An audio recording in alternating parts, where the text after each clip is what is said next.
My name is Sarah Thompson, and I'm 38 years old. I live in a small town on the outskirts of Boston with my husband Michael and our 10-year-old daughter Emily. During the week, I teach 4th grade at the local elementary school, and on weekends, I cherish time with my family. I still vividly remember 15 years ago when I was in college. A young man sat next to me in the library while I was studying. His name was Michael. We talked about literature and hit it off right away. After that, we went on many dates and got married after graduation. Michael got a job at a local construction company, and I fulfilled my dream of becoming a teacher. When Emily was born, it felt like our happiness had reached its peak. Lately, Michael's been coming home late more often, and I'm starting to worry. But he just says, "I'm busy with work." Emily seems lonely, not seeing her father as much. Still, we're a happy family. On weekends, we have picnics in the park or watch movies together. But recently, I've started to feel that something's not quite right. Who could have imagined that an unexpected shadow was creeping into these peaceful days? On Friday afternoon, I was able to leave school earlier than usual. As I walked home, my steps felt lighter at the thought of having dinner together as a family, something we hadn't done in a while. When I arrived at the front door and unlocked it, an unnatural silence enveloped me. Usually, I'd hear the TV or Emily's laughter. "Michael? Emily?" I called out as I headed to the living room. What I saw there took my breath away. Michael and Emily were lying on the floor. "Michael! Emily!" I screamed as I rushed to them. Michael was breathing with difficulty, and Emily seemed to be having a seizure. I was on the verge of panic but took a deep breath and told myself to stay calm. I immediately called 911 and requested an ambulance. Following the operator's instructions, I checked on them. Neither was conscious, but they were barely breathing. "It's okay, Emily. Daddy's okay too. Mommy's here." I held my daughter's hand and whispered with a shaky voice. A few minutes later, I heard sirens. The paramedics arrived and quickly loaded them onto stretchers. I was allowed to ride in the ambulance. When we arrived at the hospital, Michael and Emily were immediately taken to the treatment room. I waited in the waiting room, feeling overwhelmed by anxiety and fear. Why did this happen to them? If only I had come home earlier. Such thoughts raced through my mind. After about an hour, a doctor finally appeared. "Mrs. Thompson." "Yes, that's me." "How are they?"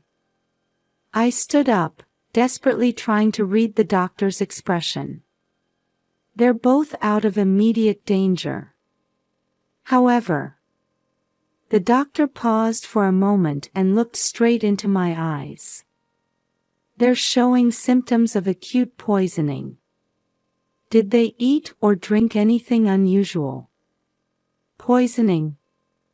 No, that's impossible." I was confused and at a loss for words. When I said goodbye to them this morning, everything seemed fine. "Mrs. Thompson, we've also contacted the police. Sometimes, symptoms like these."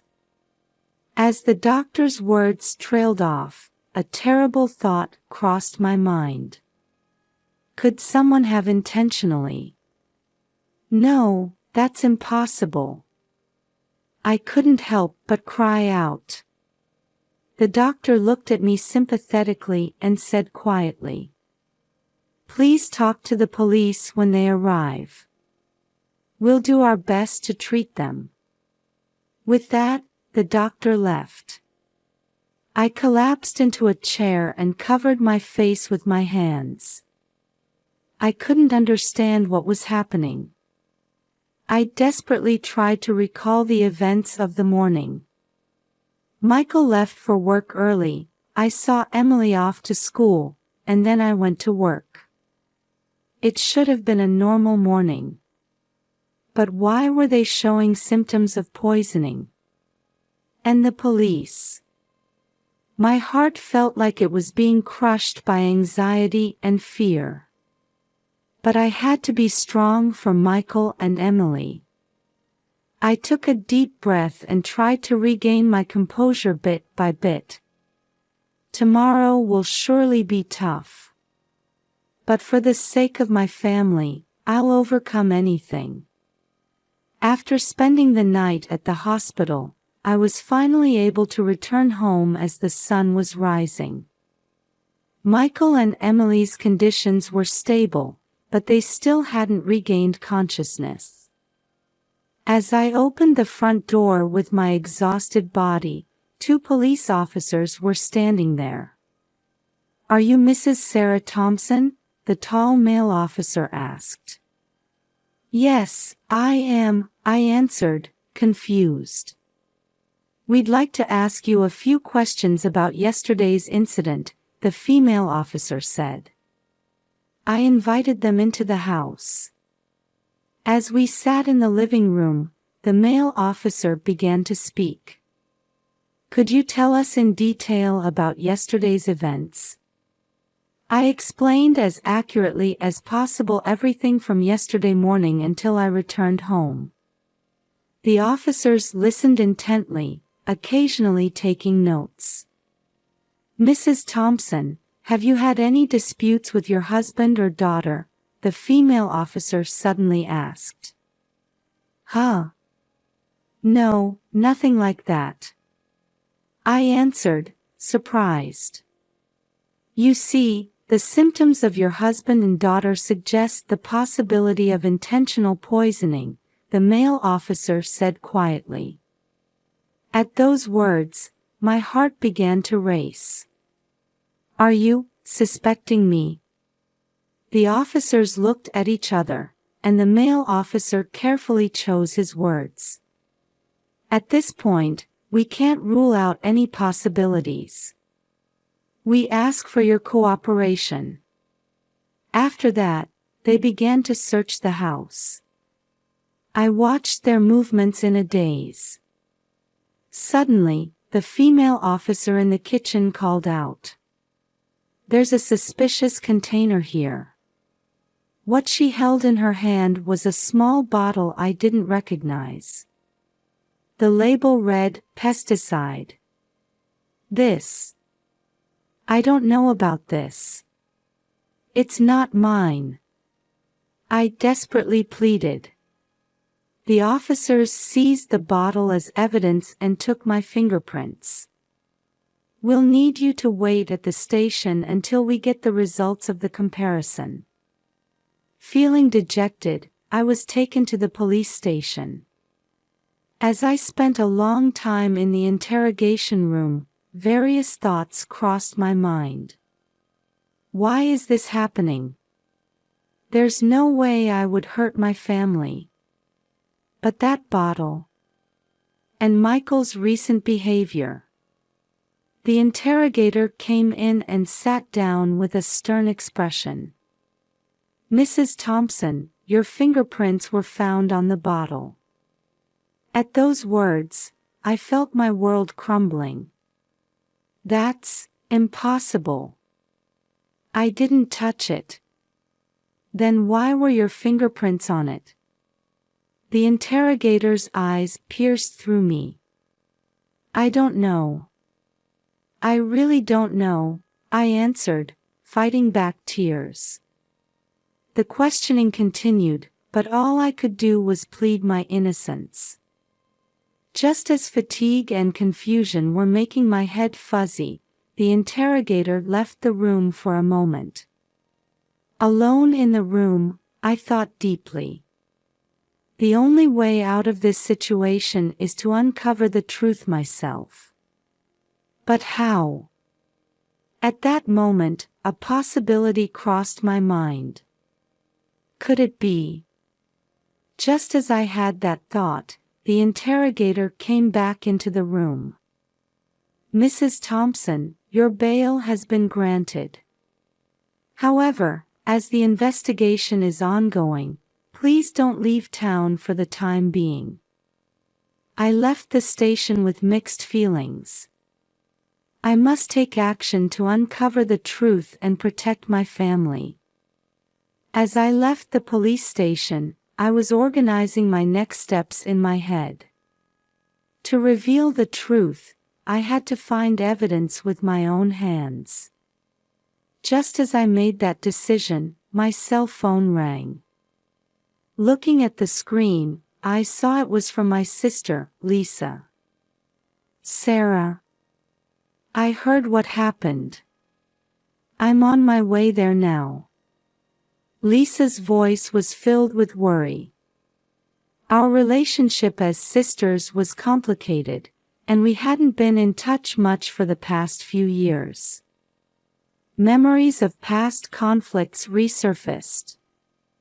10 years ago, when our parents' company was on the brink of bankruptcy, Lisa embezzled company funds for her own future. I tried to stop her, but Lisa wouldn't listen. In the end, the company went bankrupt, and our parents lost everything. Since then, our relationship had remained strained. "Lisa, you don't need to come. I can handle this on my own." "No, Sarah. You can't do this alone. There must be something I can do."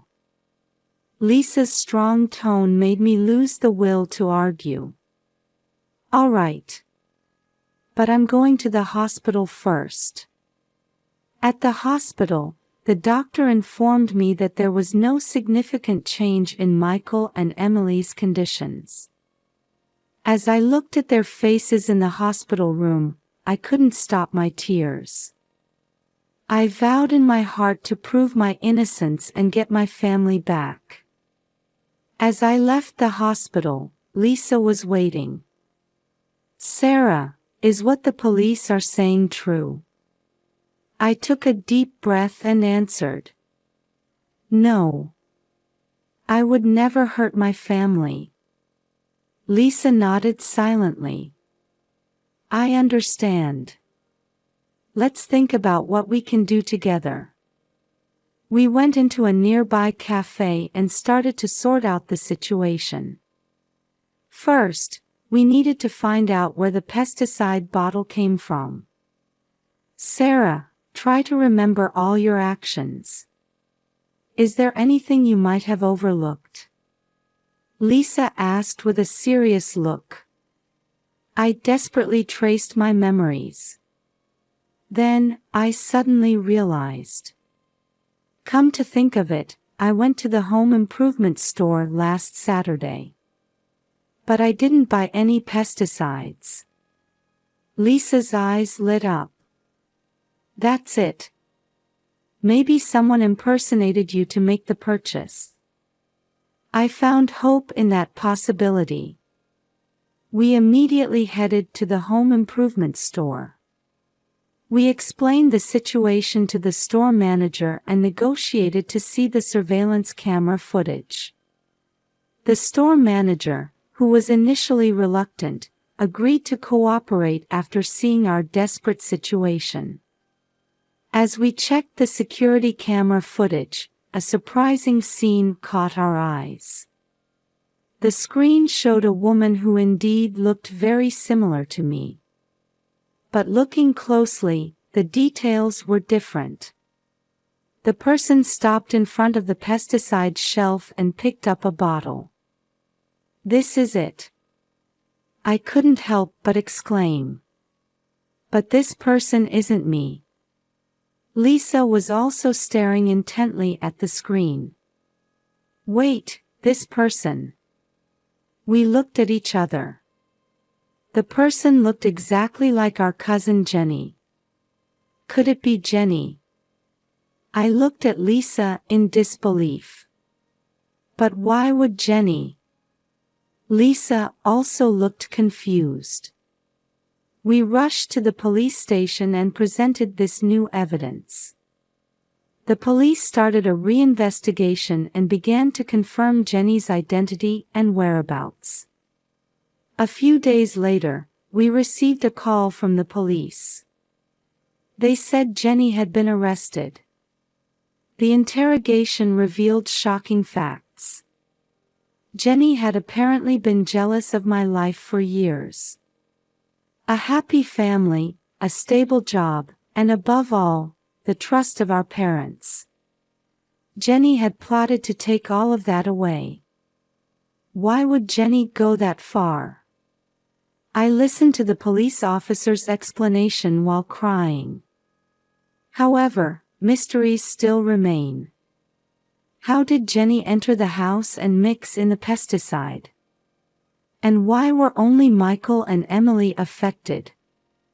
The path to the truth is not over yet. But with this glimmer of hope, strength welled up in my heart. I must continue to fight to protect my family and reveal the truth. Lisa put her hand on my shoulder. Sarah, let's get through this together. I won't leave you alone again. My sister's words filled me with warmth. It's time to overcome our past conflicts and join forces as sisters. The journey to uncover the truth continues. But I'm not alone anymore. With the bond of family and a new bond with my sister, I continue to move forward. As the police investigation progressed, Lisa and I continued to pursue the truth on our own. Even after Jenny's arrest, there were still many points that didn't make sense. One day, I noticed something odd about Lisa's behavior. Her voice trembled when we talked on the phone, and she avoided eye contact. It was clear she was hiding something. Lisa, you know something, don't you? I looked at my sister with a serious gaze. After a long silence, Lisa finally spoke. Sarah. I'm so sorry. And then, a shocking truth was revealed. Jenny's plan was actually devised by Lisa. But why? I asked in disbelief. Lisa began to explain through tears. She had been jealous of my life for years. The trust from our parents, a stable job, a happy family. Lisa had plotted to take it all away. But in the very end, I lost my courage. So I asked Jenny to do it. I was at a loss for words.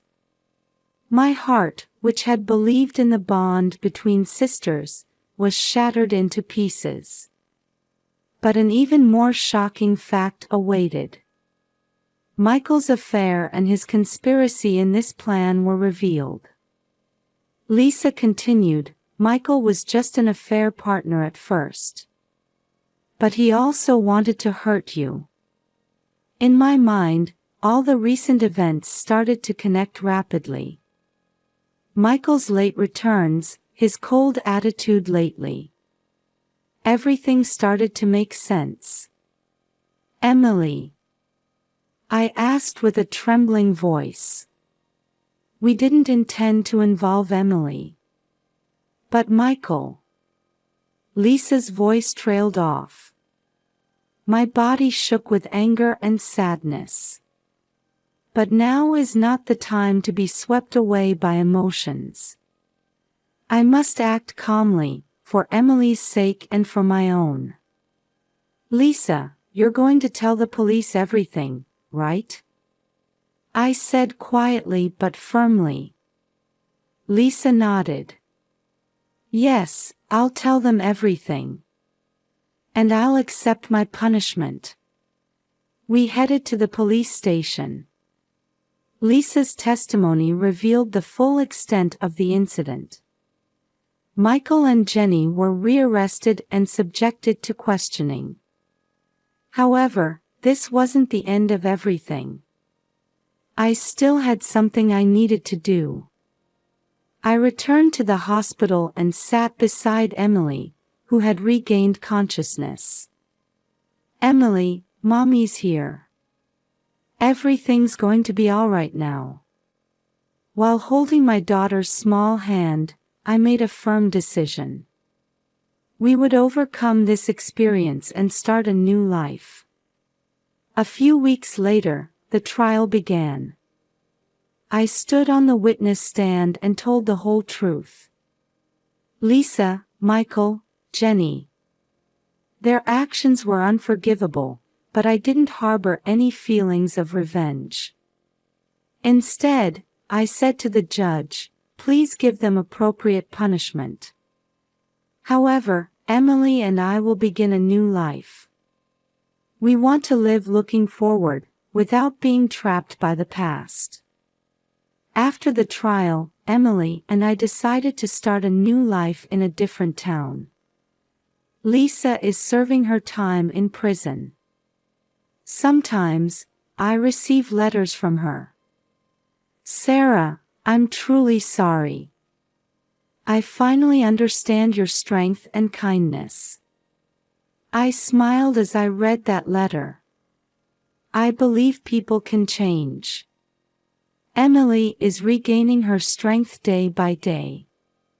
Every time I see her smile, I make a vow. No matter what difficulties may await us, we can overcome them. As we ate dinner together in our new home, just Emily and me, I thought to myself, this is our new beginning. And this beginning is full of hope. A year has passed since the trial, and Emily and I have gotten used to our new life. We're living in a quiet suburban house, helping each other through each day. One day, I received a request from Lisa for a visit. I was hesitant, but with Emily's encouragement, I decided to go to the prison.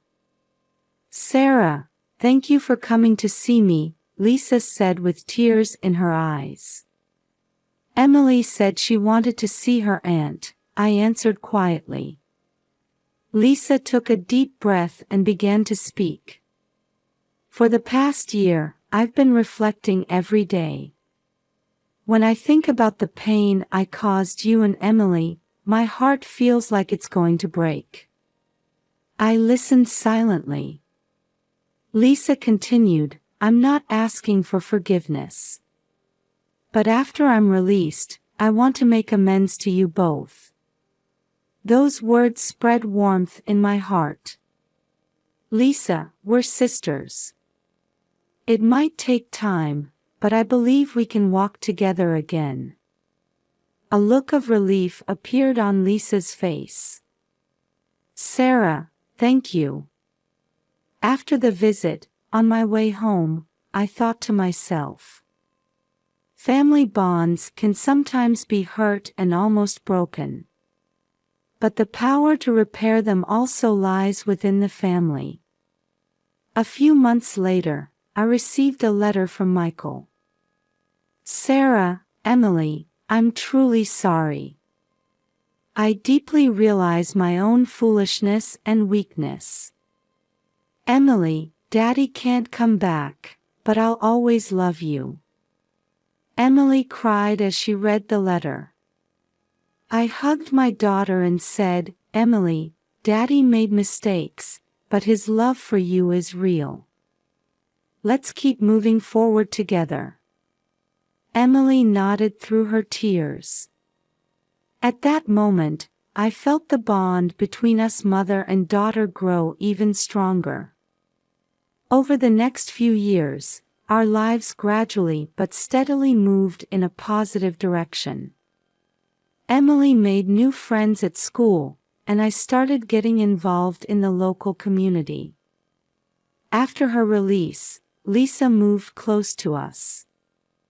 At first, we were both hesitant, but gradually we began to rebuild our relationship as sisters. One weekend, the three of us went on a picnic. Under the blue sky, on the green grass, Emily was running around happily. "Sarah, I never thought a day like this would come," Lisa said softly. "Yes. But this is our new beginning," I answered with a smile. At that moment, Emily came running with a bouquet of flowers in her hand. "Mom, Aunt, these are for you." Lisa and I accepted the flowers from Emily. At that instant, I strongly felt the love flowing between the three of us. "Hey, Lisa," I said to my sister. "Let's keep walking this path together." Lisa nodded with tears in her eyes. "Yes, together. As a family." That evening, when we got home, Emily picked up her father's photo for the first time in a long while. "Mom, have you forgiven Dad?" I thought deeply. It might be difficult to forgive completely. But we shouldn't forget the good things about Dad either. Everyone makes mistakes. What's important is how we live afterwards. Emily nodded quietly. "I want to be strong like you, Mom." Those words brought tears to my eyes. "Emily, you're already strong enough. Let's keep getting stronger together." We hugged, enveloped in warm feelings. A new morning came. The sunlight streaming through the window seemed to herald the beginning of our new life. Overcoming the pain of the past, reaffirming family bonds, and starting to walk towards a new future. I took a deep breath and whispered to myself, "Well, it's the start of a new day. May today be another happy day." Then I headed upstairs to wake Emily. Our new story has just begun. I'm truly looking forward to seeing what wonderful chapters await us.